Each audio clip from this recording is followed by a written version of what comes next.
"Don't live like I'm dying."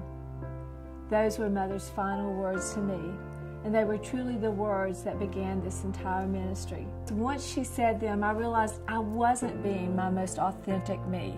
I was trying to be perfect on the outside, but on the inside I knew I wasn't being my best me. So after Mother's death, I didn't really know what to do. I felt lost. I felt confused. I kept looking around, trying to find one person that felt like I felt, maybe that didn't have all the answers, that didn't have a perfect life. I couldn't find anybody. I didn't see one. So I just decided I'd create my own group. I invited 7 women into my home. They sat around the living room. I began to talk about my childhood, my hurts, my pains. I mean, they already knew all the good things. I needed them to see the broken things. I was really amazed. I really was. I thought I was going to find condemnation. I thought I was going to have eyes of pity. After I finished sharing my story, I looked up and I saw 7 women who had tears, who had connected with me. And I remember at that moment, I felt hope that I hadn't felt since I was 4 years old. There was a heart connection. I think I learned at that moment that God did not make us to be alone, and so therefore we can never heal on our own. The acceptance and the love from the women, once I shared my story, began that healing process for me.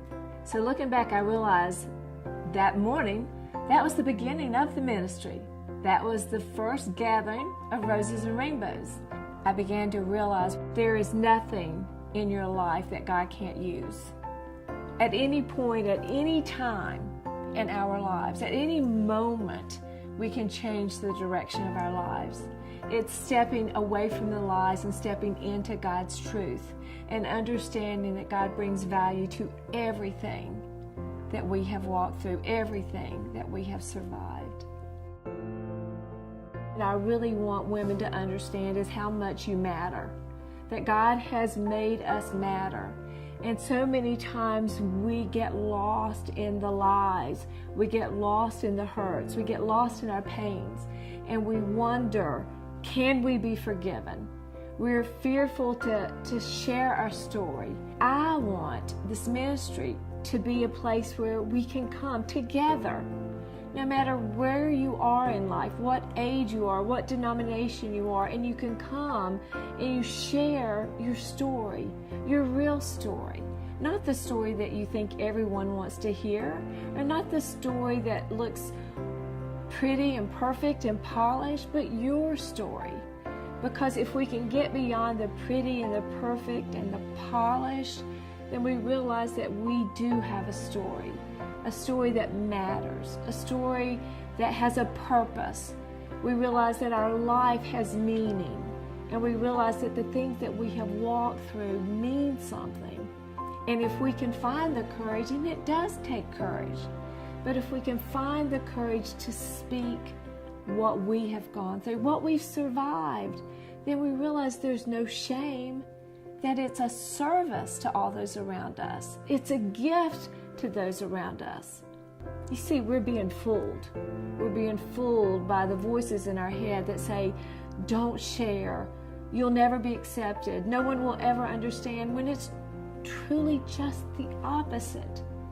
That's what we need to do. That's what we must do.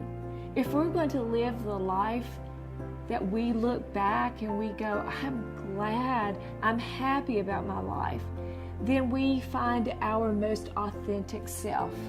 And we strip away the shame, the guilt, and the regret. And we offer ourselves to God. And we say, God, whatever you can do with all this that I have been through, then it's yours. You say, come to me, bring my brokenness to you, bring my heart, and that you will have this transformational movement. We wake up every morning with a purpose and with a passion. And how do I know this works? Because I've lived it. I've lived it. I'm Kim Crable. I invite you to let God bring purpose to your past and power to your story.